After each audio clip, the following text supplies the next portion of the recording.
The British people have spoken and the answer is we're out. To leave the European Union. Do solemnly swear. Alternative facts are not facts. W zgiełku i chaosie liczy się wiedza. To ona daje ci przestrzeń do myślenia.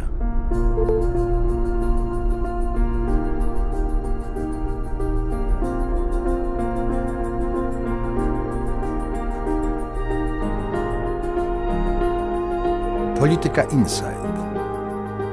Dostarczamy wiedzę uporządkowaną i pogłębioną, a decyzje należą do ciebie.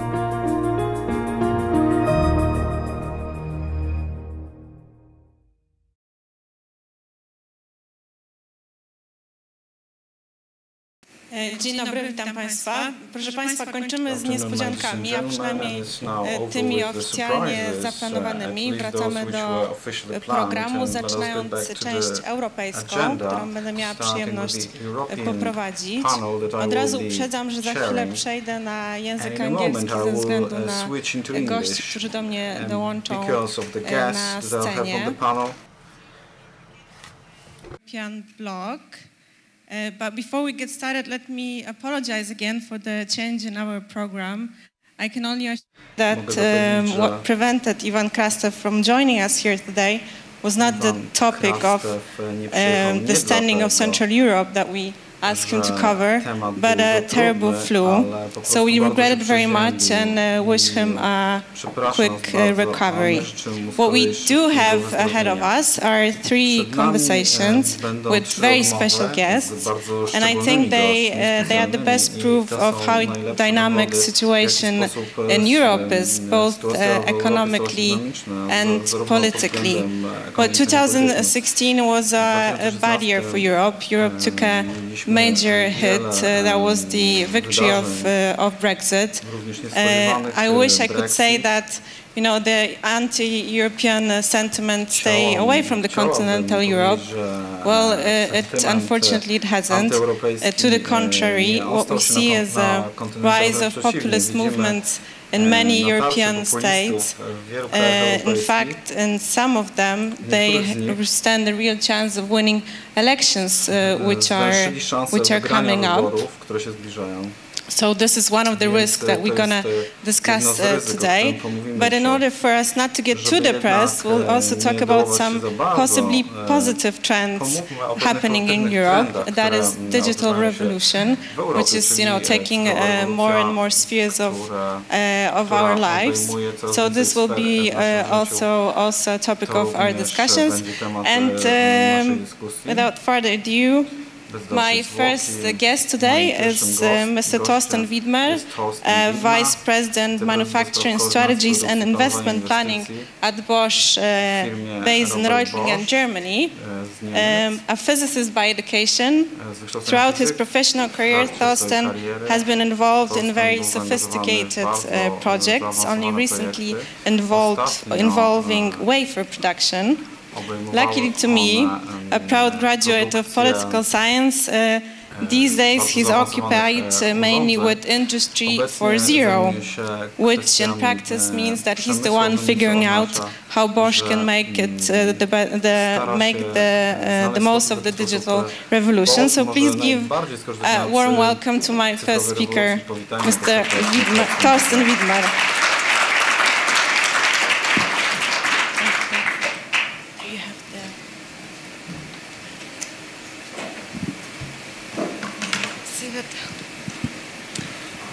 So, how Industry 4.0 can strengthen European factories is the subject of our conversation. But before we get started discussing the future of European industry, let us begin with the very basic.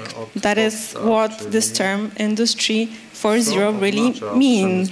And what does it mean that industry is going digital? And well, the other question is it right to call it, the change that we see, to call it a 4th industrial revolution? Okay. Before I answer these questions, I would like to start with a phrase, if you if you now ask 10 people what Industry 4.0 really means, you will get minimum 20 answers and opinions. So it's not too easy to say what it means, but I will tell you what it means in the Bosch sense. And therefore I want to separate it in three parts of the answer. The first is Industry 4.0 has a lot to do with the topic of connected industry. Means that you connect all the objects in your value stream, as there are machines, for example, products, people, shelves, and whatever you want, in order to connect them into a cloud, so to say, to develop a digital twin, in order to be able to make correlations between the different objects. This is one of the most important parts also for us to realize finally an optimized value stream. This is a very important point. The second point comes along with this topic of connected industry. This is the topic of automation. Because due to the fact that you are able, and we had several of these discussions before, that you are able to connect nearly everything because of the fact that sensors becoming very cheap, meanwhile that IT is becoming cheap, you can make and put sensors of closely everything. So this means that you are very easily able to realize automation in a much more sophisticated style, that we in the future will have automation, we will have robots, we will have much more automation in our value streams in a digital world. And the third part of the answer is finally a process answer.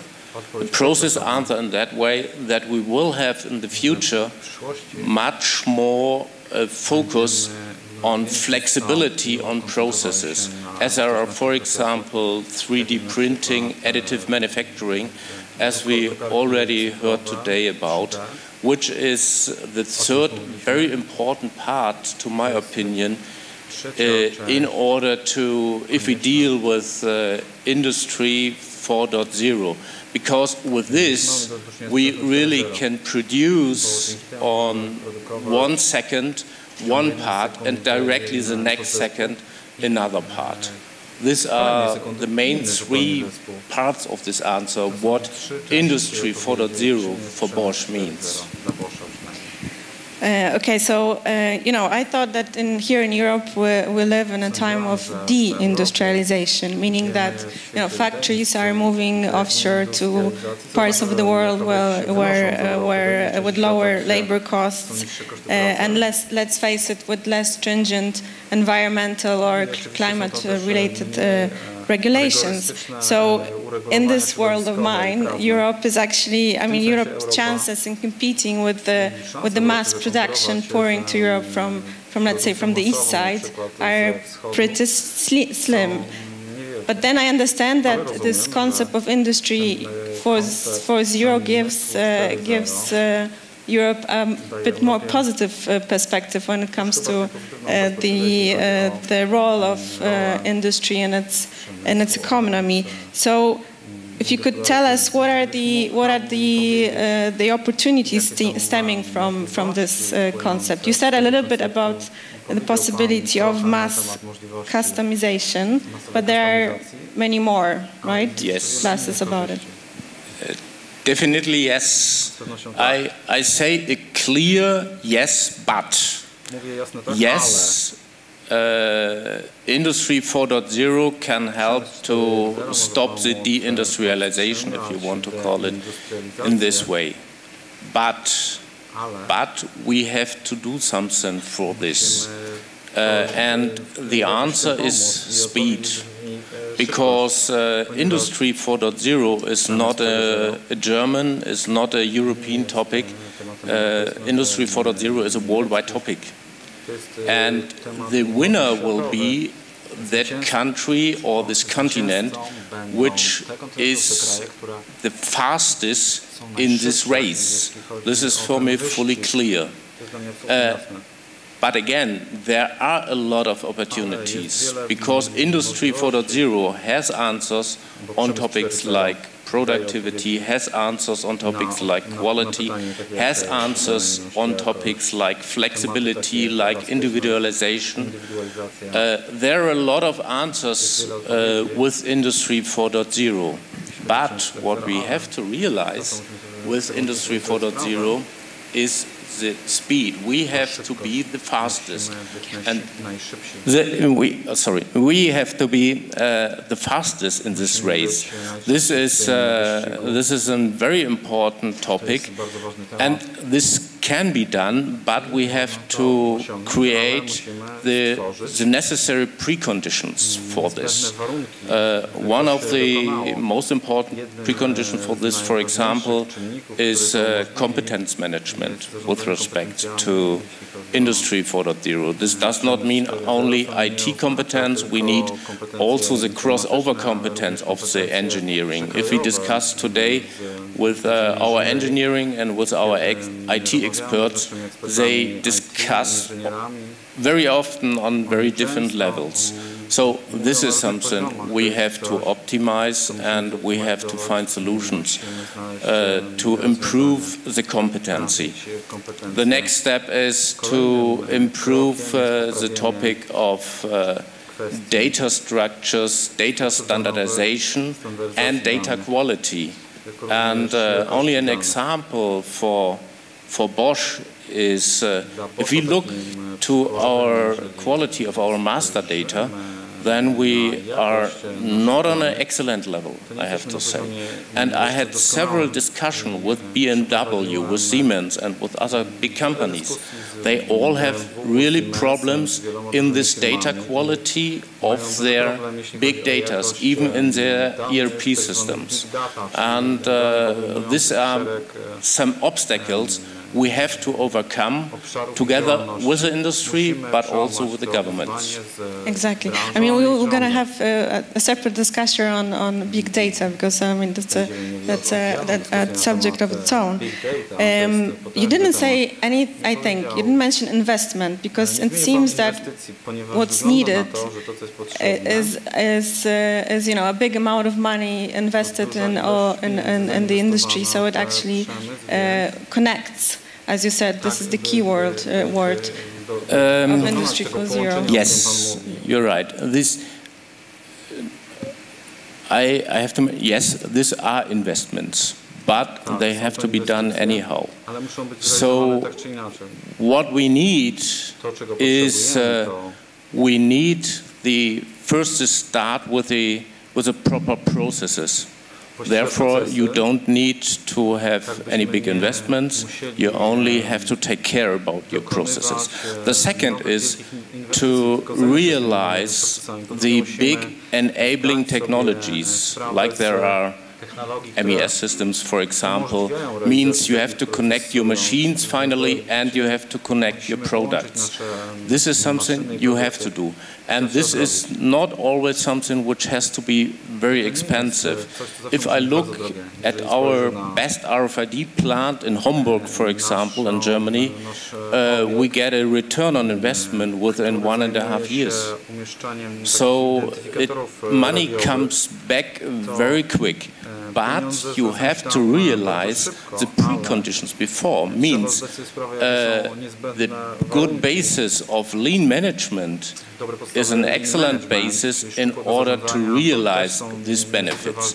What you don't have to believe, finally, that without excellent processes, you can realize Industry 4.0 digitalization and can be successful with this. This will not work. the excellent process is the basis, the precondition, and then you can realize incredible benefit out of Industry 4.0 solutions, but not before. There's no shortcut to Industry 4.0 production without the preconditions. Okay, so the first question is, I mean, because there have to be professionals who actually know how to figure out this process, right, to connect things. And then they have to convince the decision makers that this is the right thing to do. I mean, within a company, and then at the level of a country, within a government, that they actually have to invest in that. I mean, do you see a problem in those two things? Meaning, is there enough professionals on the market who can make this change happen? And second, is there a problem with mindset? I mean, does it take much to convince decision makers that this is the right way to go? To be honest, I believe this has a lot to do with the competence. From my point of view, not too much only with the mindset. I made the experience that if you have the competence in a plant, then it is easy to create the mindset. And let me give you an example. So we have one very good plant in Blaichach in Germany. There they have the competence. They have a big IT department, and they very early made lean management. And therefore, it was easy to create the mindset. And what we see there, they are, also in Germany at the moment, the fastest on the track. Means to create the competency is a key issue. And I definitely know that a lot of the small and mid-sized companies don't have this big IT departments, and they will not be able to manage it. Therefore, there are two ways to overcome these obstacles. One definitely is to go into cooperation, and we had a lot of discussions with partners from Hamburg to go into cooperation with other companies, let's say smaller IT companies, with engineering companies, and so on. And there's another issue to create in a country, in Europe, the competence of Industry 4.0 integration in consulting. This is also one very important point where, for example, bigger companies like Bosch could support the creation of Industry 4.0 environment in Poland, but also in other countries in Europe. And this is not something what we will do because we are so nice.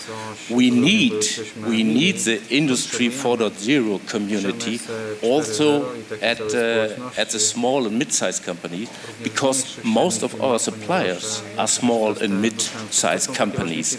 And we want to optimize the whole value stream. We want to optimize the value stream from the supplier to our plants to the customers.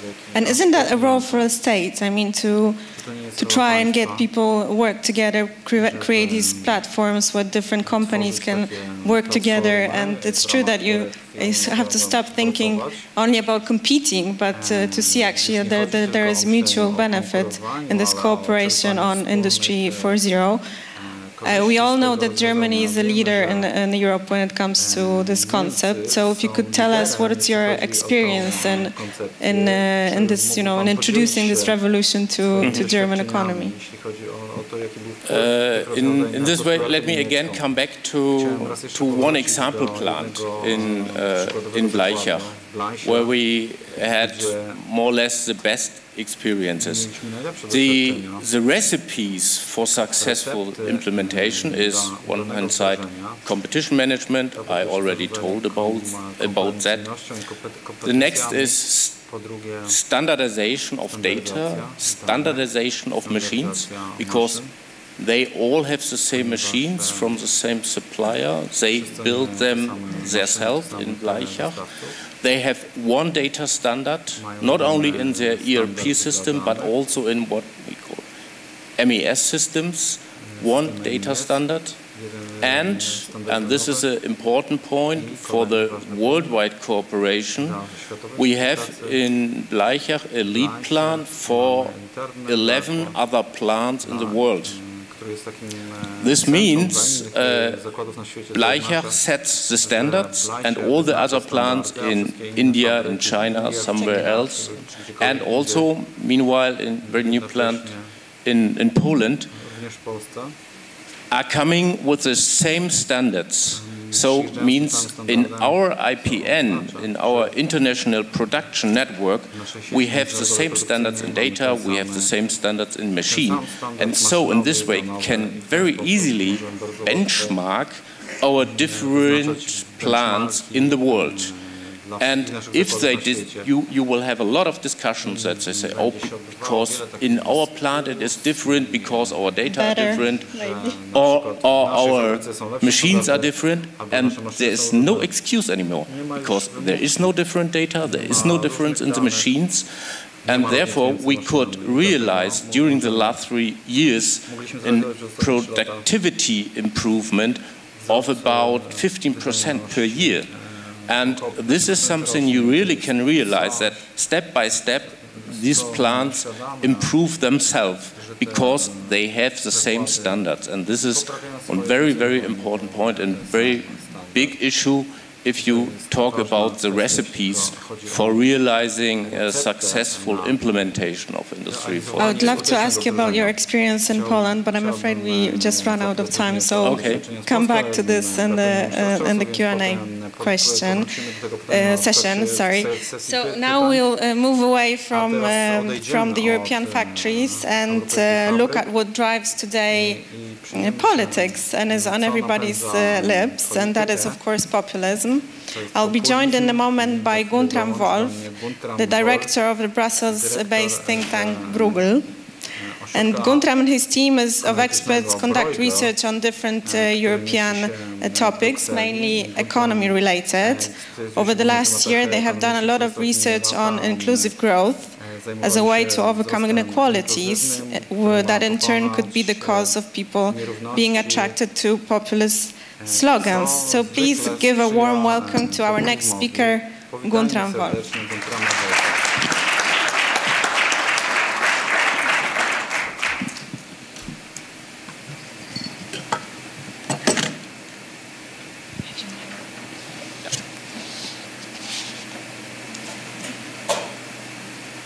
Okay, so how will populism change EU politics? This is the subject of our discussion. I must say I'm myself tempted to say a lot and leave it at that. This is, how traumatized I got by the events of last year. After all, the victory of Brexit and Donald Trump were largely unexpected. Well, having said that, we have a clear task today, so we have to do some predictions about what's going to happen, and a lot can happen as we have a series of elections in countries which are at the very core of the European Union. But before we get started, I'd like to refer to something that you wrote yourself a year ago. So you said back then that there is a clear trend, a rise of parties which radically challenge the consensus of traditional parties, and that this will be a major force shaping European and global policies. Well, you were right, obviously. You've also said, and I quote, "A reflection on causes of this rise is imperative to define the right policies for 2016. Well, I think a year later it's still very relevant. Only hopefully we are a little bit smarter these days. So at Bruegel you have tried to explain what factors made people, choose Brexit and vote Donald Trump. My question is there a universal truth that would explain what happened last year?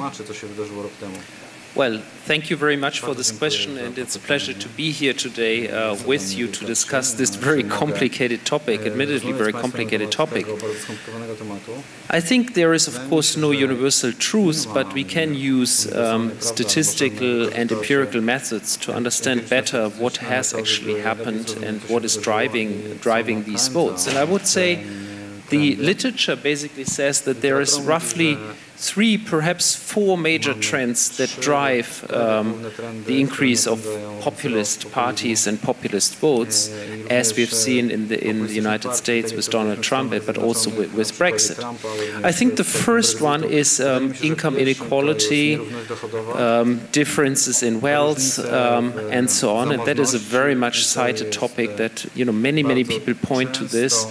The fact that the bottom 80% in the United States have not seen real wages increase is a major factor of disenchantment of these people, and they just don't trust the traditional electorates to actually change their situation. Now, we've done a bit of research, and we can show that, for example, the Brexit vote has been significantly determined by income inequality in different electoral districts in the United Kingdom. Now, I still don't believe that's the main factor, but certainly it is one big factor. I think there's 2 big other factors that play a role. The second one is immigration. Both Brexit and Trump have run a clear anti-immigration ticket and have been very popular on that topic.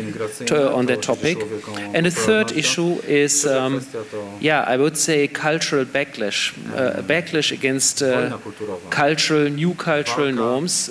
Surveys have shown that those who voted for Trump have a much greater likelihood actually believing in traditional values such as respect for authority. So traditional authoritarian norms are much more in favor among Trump voters than elsewhere. Last but not least, let me mention that there's of course the effect of new media, social media.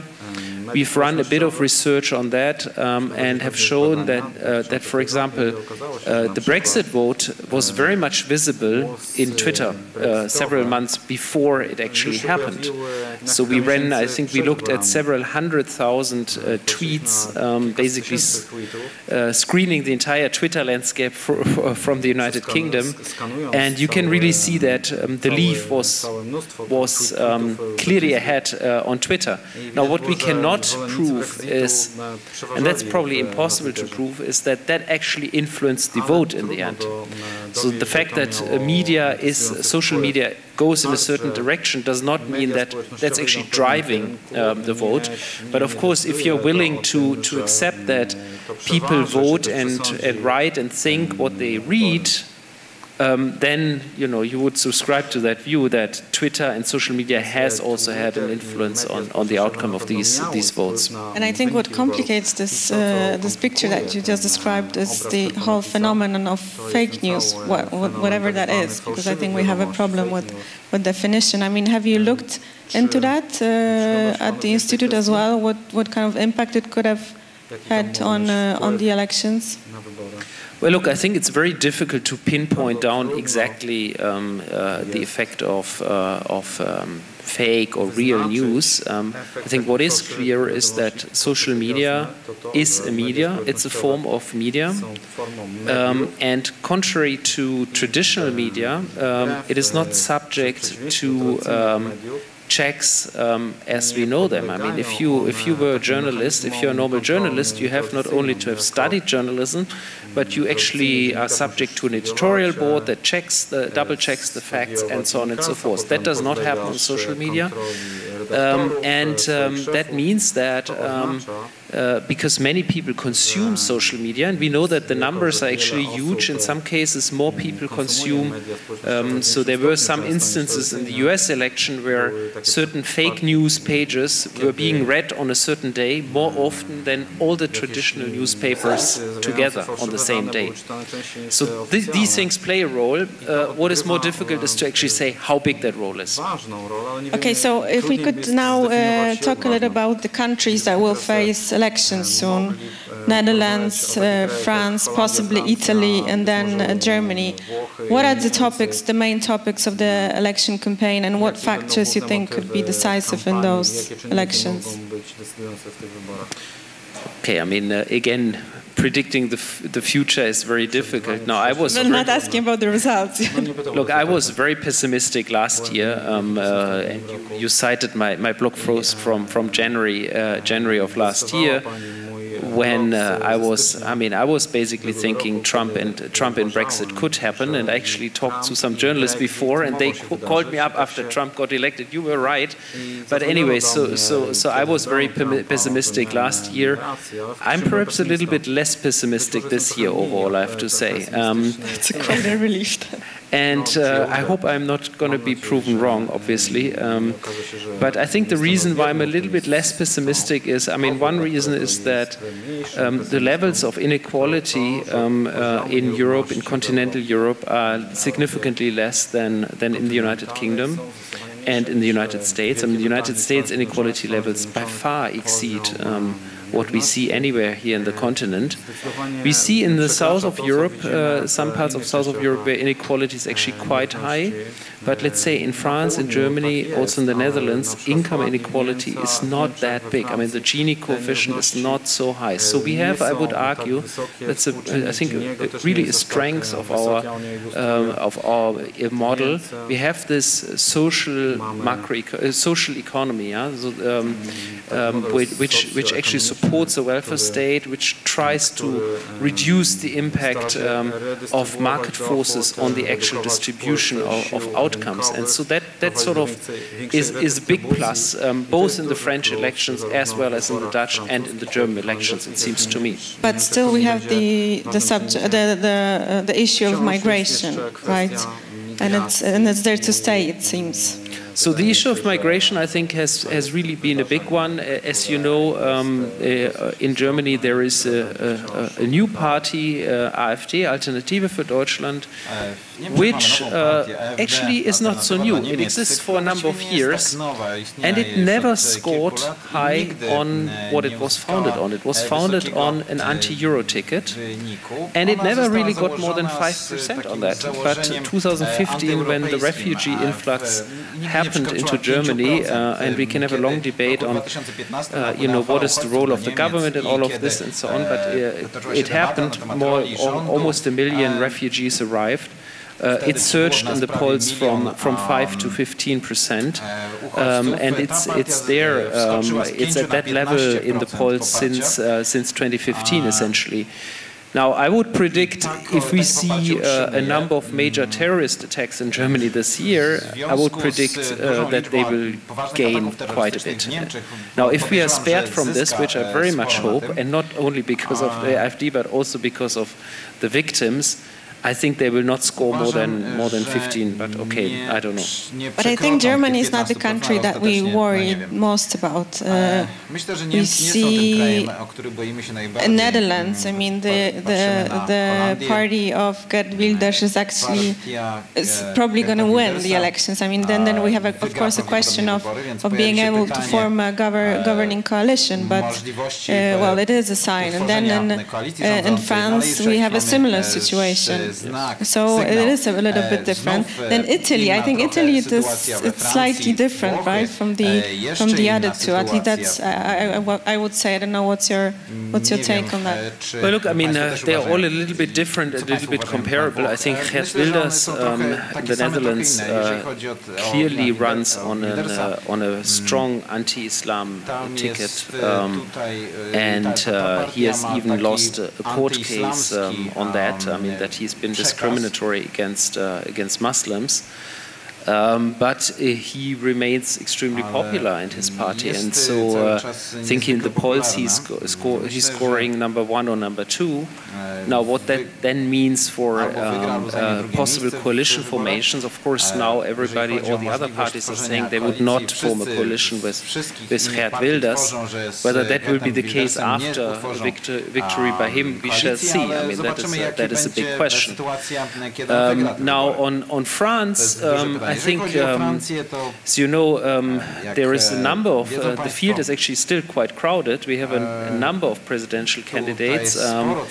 Now, what is interesting is that we have the entire spectrum really now present in this election, and it's a number of candidates are actually not totally implausible. Yeah, I mean, so I would say the race in France is quite open. I have overall quite some confidence that in the second round, Marine Le Pen will not be elected, and let's say if it's Fillon against Marine Le Pen, there will be a lot of tears, but I think in the end it will still not be a victory of Marine Le Pen, but I may be proven wrong. So I think that's sort of the one risk I would identify. Otherwise, things are probably okay.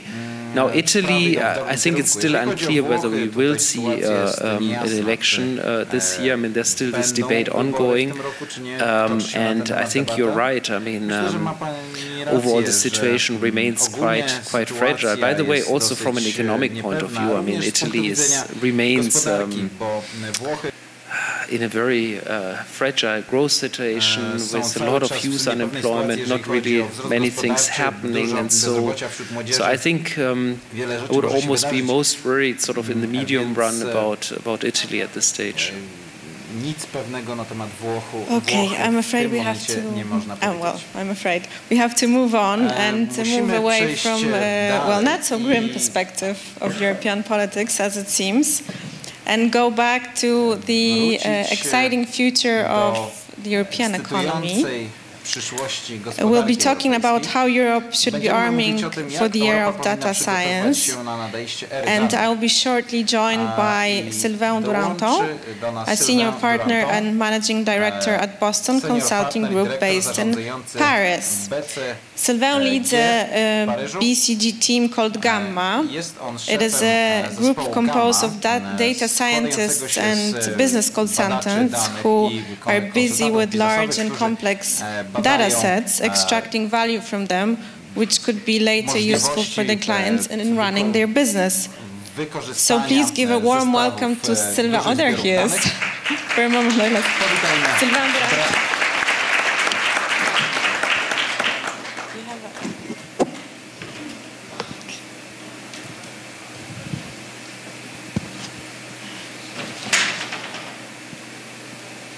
Okay, so, well, I must admit that while preparing this conversation, I just remembered in what an ocean of data we are floating in. And I say floating on purpose because I think we are on the verge of either learning how to navigate through them or drowning. I mean, there's so much data around us. But before we start, I think we should start. I mean, let's start with the very basic. Big data is on everybody's lips these days, especially in business sector. And why is that? What are we talking about? I think we had a very example in the previous conversation. Basically, the first thing is that today we have a sort of massive wave of data which is coming all over the place. Massive in three senses. First, volumes are staggering. If you just take, construction industry, which is not very data-rich industry, and you take the average company in the world with 1,000 employees in construction, they would have more data at hand than you have in the US Library of Congress, which is the biggest library, physical library ever built on Earth. So there are tons of data. Beyond volume, speed of creating data is huge. It is assumed that, in the world, the amount of data available is doubling every 1.2 years. creating massive sources of new data every year. And lastly, there is a huge variety of data. We were used to sort of, human-to-human data. Now we have, machine-to-human, human-to-machine interactions all over the place. We are now having, machine-to-machine interaction. This was mentioned, in the factories where you have the sensors. So we have all sorts of data, more and more by the minute, and enormous amounts. That's big data. But big data are not enough. To make some sense out of those data, you need, processing power, which is becoming cheaper and cheaper every day. It is assumed that cost of storing data has been cut by 10 times in the last 3 years. And to make sense, beyond data and technology, you need analytics techniques. And today we use old analytic techniques like optimization that was there for decades, but by lack of CPU could not be used by companies. And also new techniques like artificial intelligence, neuronal networks, and all those new things which are coming. Okay, so we know where the big data come from, but what does it mean for business? Let's say I'm a businesswoman, and just tell me what's in it for me and for my business. So if you're a businesswoman, you have two options. Either you decide to invest in those technologies, and you see massive investment in the world on software, solution, platform, hardware, and it's a huge investment opportunity. But I think more importantly, all sectors are affected and transformed. In the past, we had very selected sectors who are using data for selected use case. Like insurance company, you would have risk teams. Like in airline, you would have optimization teams who would do the schedule of the planes. Now, the difference is that every industry, every function is affected. We heard a lot about what's happening in the factories. We now see some back office functions which are being automated. We see super personalized promotions and marketing which is done by B2C companies. We see predictive maintenance, who knows when the machine will stop so that something is done in advance to maintain high yield on the production line. We see finance function working with robots to do better forecasts. We see fraud detection. So every function, every sector is touched by the wave. So from what I read, as a businesswoman, I should get myself a data scientist, as it seems there is this new profession. So I mean, if you could tell us what these people do and what makes them different from data engineers or data analysts. Yes, there's a bit of a rush from all companies to recruit some so-called data scientists, very often, by the way, self-labeled data scientists all over the place. And what basically these people do is, out of a set of data, and building a set of data is already a big mess, you have to connect different sources, to standardize, to clean. What they do, they extract some signals out of those data. And this is not like a systematic process where you exactly know, the different steps to get to the answer. There is a bit of an art and personal experience to make sure that you test the right algorithm to get these type of signals, and that's typically the core of the knowledge of those data scientists. But then it comes to a moment where this, let's say, data scientist have to go to his boss and say, listen, I have this pattern, I have this idea, and let's check it out and let's maybe invest. Or is that also a skill that they have to have? Yeah, I think you were saying sometimes people get disappointed with big data today. And we see in the US companies having hired many people, built teams because the board was saying hire some analytics guy and some data scientist. And the disappointment comes a bit from how do you make the link between hardcore science and real business life?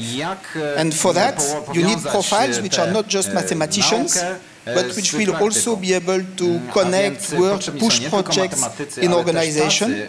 And for that you need, you know, a bit some sort of social skills. Yes, and a bit of hybrids between, you know, pure scientific profiles and business people. And what about public sector? You know, public sector is always a few steps behind business when it comes to taking up new trends. What are the opportunities in big data for governments? I think opportunities are super big. Of course, security has been much talked about. There are many areas where there could be improvement. You know, policy planning for city planning, transport, energy, tons of things could be done. Fraud detection, you know, sensors rather than doing sensors where you knock on doors and ask questions to people. This could be done remotely with smart samples of people. In many countries, you know, when you deal with the administration and when you deal with some of the most advanced tech companies, you see a big difference in terms of smoothness of process. And there's a huge potential for automation and, you know, seamless process deployment at the level of the state. But I think there's something which is even more important, and this was alluded to in the first conversation, is I think policymakers have to get their nations digitally ready. No? I think that, you know, those coding capabilities, Python, Spark, Adobe, it's a bit like, you know, the Esperanto of the future. There will be companies who master that and who will be better and leapfrog competition. I think there is something of that sort for the countries. And you have to educate, to train, to build centers of excellence. I see that Poland has a Ministry of Digital Affairs. This is great, and many countries don't have that yet. Denmark has just announced that they moved from diplomacy to techplomacy, and they created an ambassador job for people who are going to be the representative of the countries to talk to Google, Apple, and the GAFAs, so new form of diplomacy. And I think it's important that government takes their arm around that. And we've been talking about populism. You know, France is super well known for being super good at innovating in the field of political stupidity, and especially when we deal with economic matters. And 1 month ago, one of the big shots in the French politics said that he had a great idea. You know, algorithms and robots are going to steal jobs, so we are going to have them pay some social charges, because, you know, they have to pay for the workers. So you see a big risk of people, you know, having some rejection of this whole world. So as long as people can purchase iPhone, they subscribe to Netflix, they buy Teslas, they are happy. As soon as they see that, you know, some tasks might be automated and productivity might be enhanced, there is a risk of rejection, a bit like in the Industrial Revolution. When we had the first big automated machinery, there was some local revolutions and, you know, workers breaking the machines. If we want to avoid that, we need to make sure that the policymakers have a very responsible behavior to mobilize and educate the general public on those new technologies. If not, we might have some of those doom cycles that were talked to just before. As you know, Polish government is very enthusiastic about opening data and free flow of data. So hopefully at the European level they will meet with the French government somewhere in between and we'll have a good regulation. I'll have a last question, unfortunately, as I'm running out of time. When it comes to data-driven and data-generating new technologies, what's new on the horizon? So this is a bit trying to guess the future, so difficult task. I think there are a few trends that we see. Natomiast widzimy kilka trendów, które będą bardzo istotne. Pierwszy to blockchainy tak zwane, powiązane z Bitcoinem, czyli to, która jest walutą. Blockchainy czy bazy danych typu blockchain będą dokonywać transformacji sektorów, więc chodzi o taką bazę danych, gdzie coś jest zapisane raz,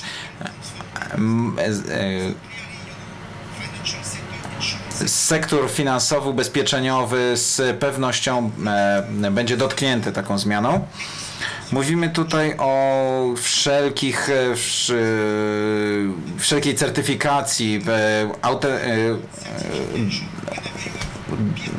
dowodzeniu, że jest coś autentyczne. Mówimy o turystyce, o zaświadczeniach. Na wszystko to wpłynie sprawa blockchainów, czyli tych baz danych. Kolejna rzecz to poszerzona rzeczywistość. Obecnie projektanci, inżynierowie korzystają z rozszerzonej rzeczywistości do testowania prototypów. Kiedy prezentuje się w ramach sprzedaży produkt, można skorzystać z rozszerzonej rzeczywistości, aby pokazać produkt, zaprezentować produkt klientowi. W fabrykach można korzystać z poszerzonej rzeczywistości również. No i sztuczna inteligencja, jak wiemy, były tutaj sukcesy, na przykład maszyna IBM wygrała mistrzostwa w szachach, więc mamy też samochody samoprowadzące się, więc nadchodzi duża rewolucja i będzie ona dotyczyła naszego życia codziennego. Obecnie coraz częściej zdarza się, że zamiast przez telefon informacje konsumentom udzielane są przez sztuczną inteligencję w formie robotów, chatbotów.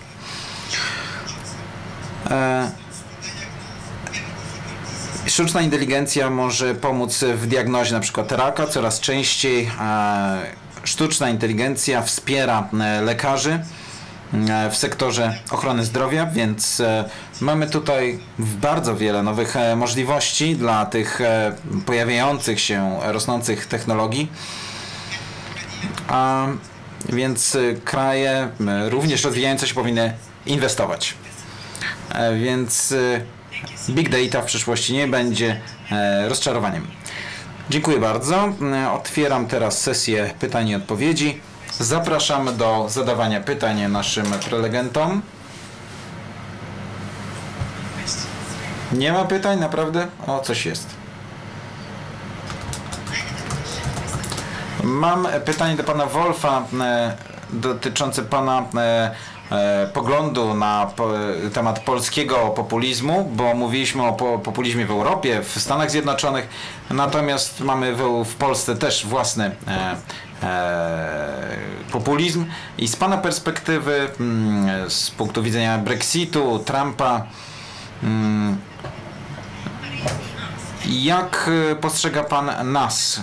Czy mieścimy się w trendzie, czy z pana perspektywy jesteśmy inni niż ten trend?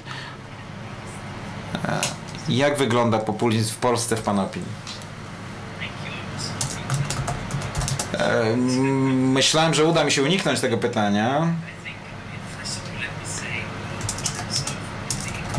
Jeżeli chodzi o rozwój dochodów w ciągu ostatnich 25 lat, myślę, że Polska tutaj osiągnęła sukces, także doszło do transformacji gospodarczej, wzrost PKB, wzrost dochodów ludzi jest ogromny w Polsce. Co widzimy również, że to jest to, że widzimy bardzo duży rozdźwięk między miastem a wsią w Polsce. Wieś jest biedniejsza niż miasta. Jak rozumiem, część z tego rozdźwięku jest również odzwierciedlona w głosach podczas wyborów. Na froncie gospodarczym wydaje się, że sprawy idą stosunkowo dobrze, ale oczywiście nie jestem ekspertem.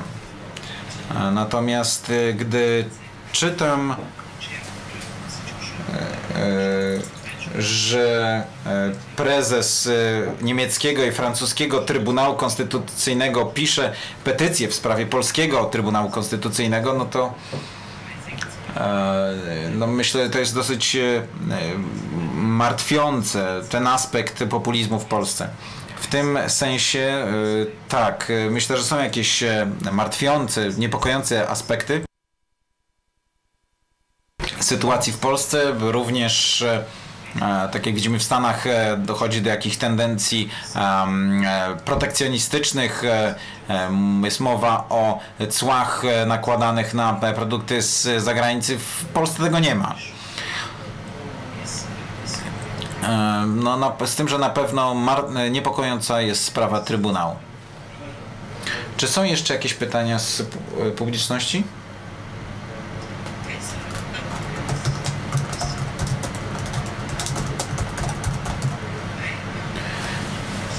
Dzień dobry, mam pytanie do pana Wolffa. Reprezentuję ambasadę estońską. Po Brexicie, po Trumpie słyszymy o populizmie i elitach.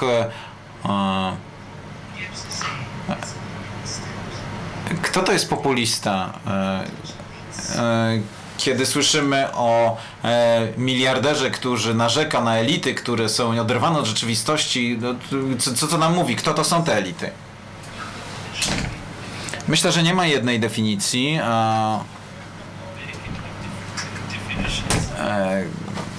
Ile ludzi, tyle definicji tych pojęć. Kiedy patrzę na Donalda Trumpa, kiedy widziałem, jak wygłasza swoją mowę inauguracyjną, kiedy mówi, że będziemy walczyć na rzecz was, społeczeństwa, narodu, no to śmiałem się przez łzy, bo mamy tutaj rząd złożony z miliarderów, który twierdzi, że reprezentuje naród, zwykłego człowieka.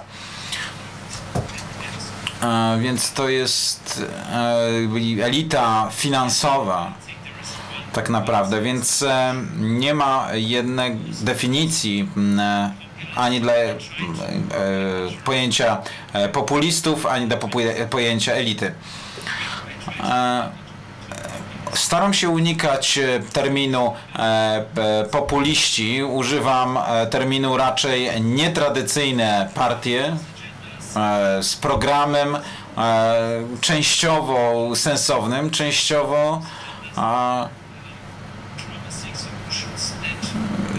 ten program obiecuje rozwiązania, które nie zadziałają. Łatwe rozwiązania trudnych problemów. Więc jeżeli chodzi o definicję populizmu, to jest po prostu obiecywanie łatwych rozwiązań trudnych problemów.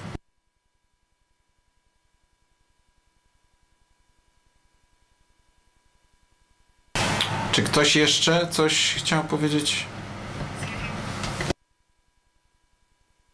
Małgorzata Zakrzewska. Ja chciałem, mam pytanie do pana Duponta. Skąd pochodzą pieniądze? Kto monetyzuje te big data?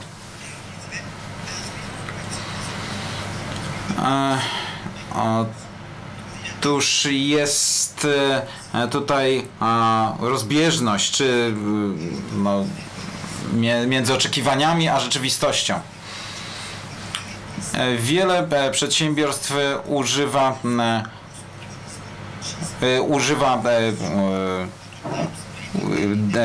technologii do konkretnych rozwiązań, natomiast większość przedsiębiorstw tworzy data laby, gdzie opracowują prototypy, które nigdy nie działają. I rozczarowanie, czy ryzyko rozczarowania można przezwyciężyć wdrażając use case'y od początku do końca. To musi być po prostu zrealizowane konsekwentnie. We wszystkich sektorach są takie dobre przypadki, które można zrealizować, ale to jest jeden czy dwa takie przypadki, natomiast nie setki, jak wydaje się niektórym przedsiębiorstwom. Warszawski. Ja mam pytanie dotyczące big data. Przepraszam, tylko poczekamy, aż nasi rozmówcy założą słuchawki.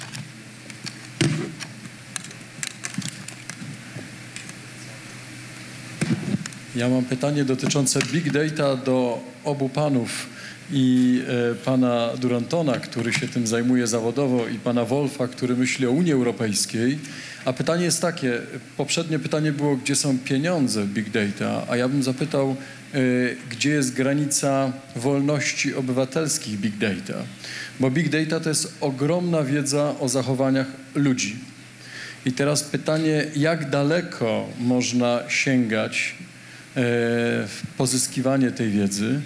Kto ma wyznaczyć granice, ile firmy i państwa mogą się o nas dowiadywać i kto ma tej granicy pilnować?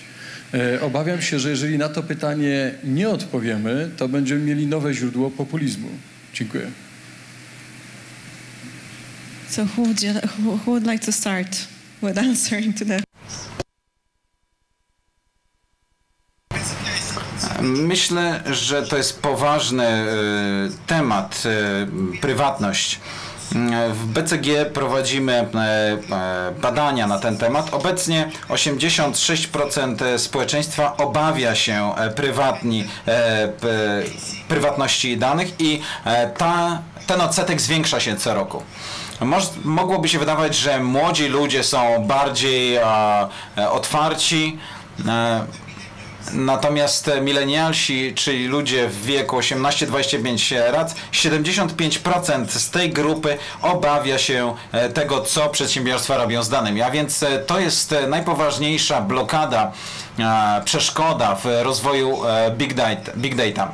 Unia Europejska w zeszłym roku ogłosiła przepisy, które tworzą takie ramy, które ograniczają, co przedsiębiorstwa mogą robić, i to są ramy bardziej ograniczające dla przedsiębiorców niż w Stanach Zjednoczonych.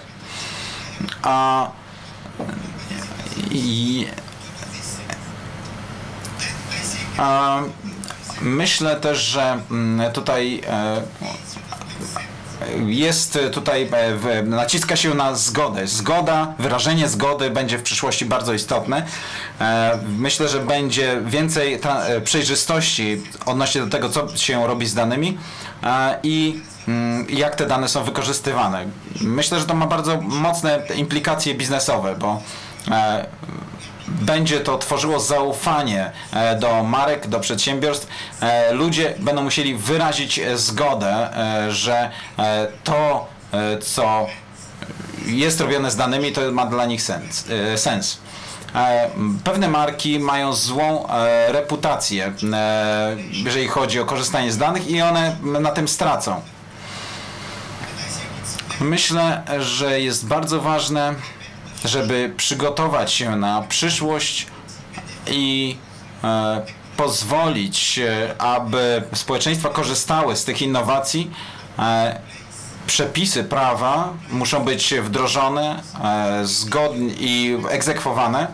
W Unii Europejskiej maksymalna kara za złamanie przepisów o prywatności jest rzędu 4% obrotów, więc to jest wysoki próg.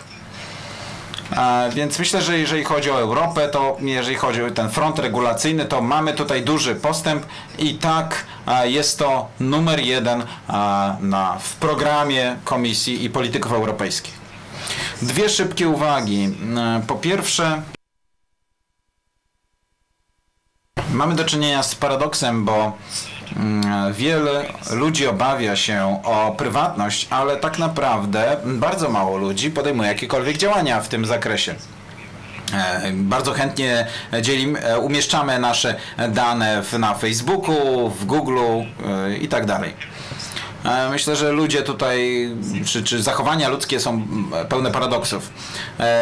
Moja obserwacja też jest taka, na ile państwo jest w stanie uzyskać dostęp do tych danych, to jest inny jeszcze wymiar niż to, w jaki sposób dane są wykorzystywane przez przedsiębiorstwa. Myślę, że tutaj te stosunki między Europą a Stanami Zjednoczonymi, to musimy na to zwracać uwagę. tutaj mamy taką tarczę chroniącą użytkowników w Europie przed interwencją służb specjalnych amerykańskich. Myślę, że ta tarcza istnieje, ale to było zaproponowane przez poprzedniego prezydenta Stanów Zjednoczonych. Myślę, że CIA, FBI nie wykorzystują w sposób niewłaściwy danych z Google'a, Facebooka. Myślę, że bardzo szybko mogą zostać podjęte.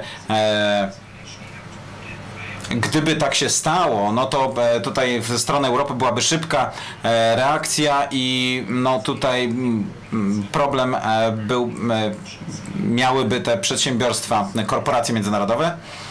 Jeżeli chodzi o Wielką Brytanię, kiedy wystąpi z Unii Europejskiej, to oni będą całkowicie w innej sytuacji. Myślę, że moglibyśmy kontynuować tę naszą dyskusję na te skomplikowane tematy jeszcze godzinę czy dwie, natomiast musimy kończyć. Dziękuję bardzo za uczestnictwo i wszystkim Państwu, przepraszam, oczywiście jeszcze aplauz.